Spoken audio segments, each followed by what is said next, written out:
From here on in, it's all about defense. The next group of chips kinda takes all the guesswork out of it by making you completely immune to attacks. It's the Invisible series.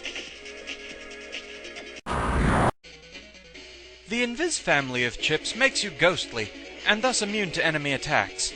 While they can't hurt you, you can still counterattack. They last for varying amounts of time. This family consists of Invis 1, which lasts for 6 seconds,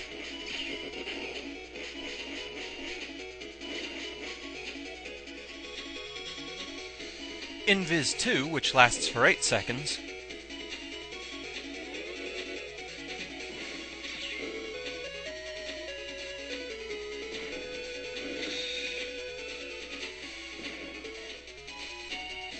and Invis 3, which lasts for 10 seconds. These are actually quite useful chips, giving you a bit of a breather to where you can attack without having to worry about being attacked.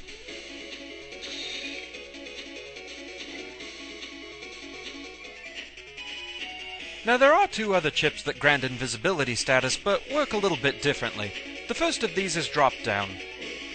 The invisibility effect from this one lasts until the next time you go into the custom screen, or until you attack. No matter how weak or powerful the strike is, as soon as you attack, Drop Down goes away and leaves you vulnerable again.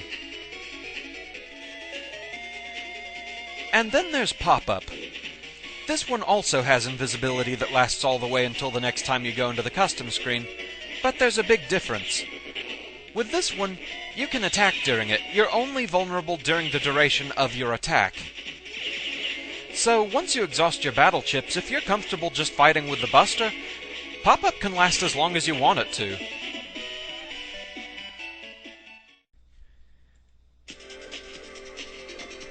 And now for the final chip that doesn't really belong to a group. It provides intense physical defense, but it certainly doesn't come cheap. It's time to discuss the pros and cons of Iron Body.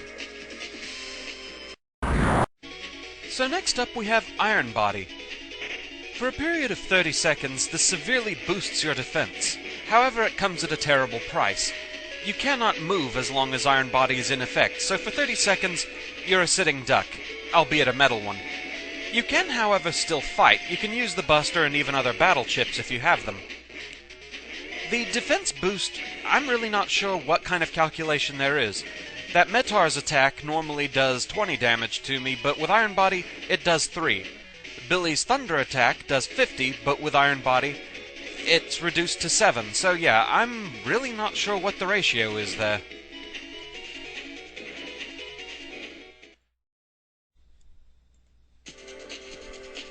The final group of normal chips is a rather extensive one.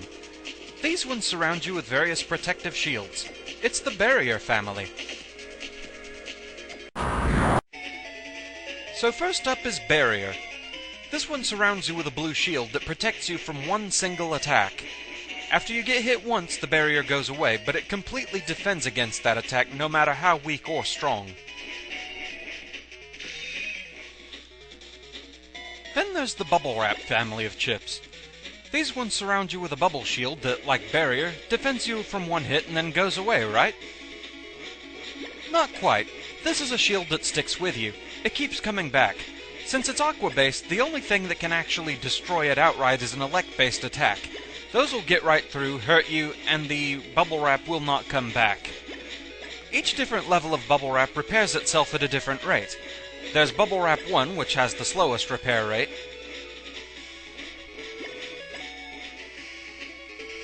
Bubble Wrap 2, which repairs itself a little bit faster.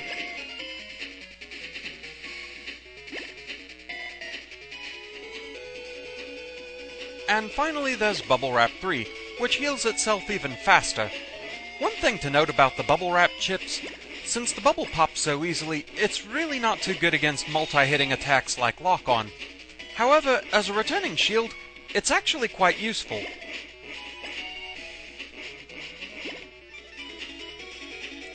Next is Leaf Shield, and I'm going to need to let this fishy virus hit me a few times to show just what it can do. Notice that each strike of the fishy virus is taking away 15 hit points. So, let's start up Leaf Shield. It surrounds you with swirling leaves, pretty familiar looking. And then the first hit you take actually heals you by the damage it would normally do.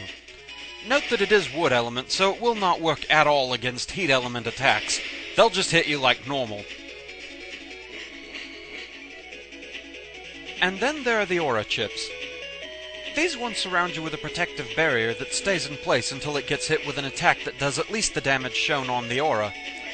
First up is Aqua Aura. This one can withstand any attack that does less than 10 damage. However, any elect-based attack will break through, destroy the aura, and damage you as though the aura wasn't even there to begin with. But here's the thing about the Aqua Aura. Yeah, even a Metar 1 can destroy it, so it's basically a glorified barrier. Next up is Fire Aura. This one's a little more substantial. It can withstand anything that does less than 40 damage. However, any Aqua Element attack will get through it, destroy it, and damage you.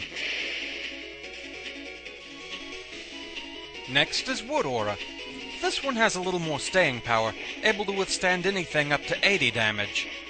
However, of course, heat attacks can get through, destroy the aura, and still hurt you. The last aura chip, and the last normal chip period, is Life Aura.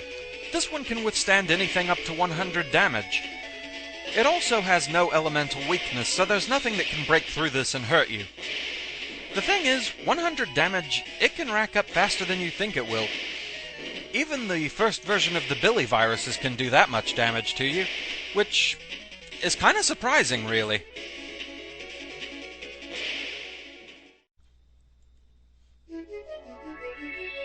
And with that, we've reached the end.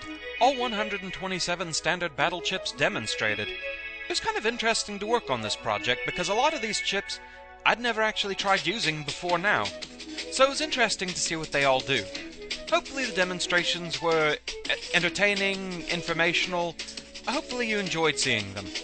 But of course there's still more to demonstrate. This isn't the end yet. So please stay tuned for extra number 2, which will be demonstrations of all the Navi chips. I hope you enjoy it. Thank you very much for watching, and I will see you again next time. Until then, fare thee well.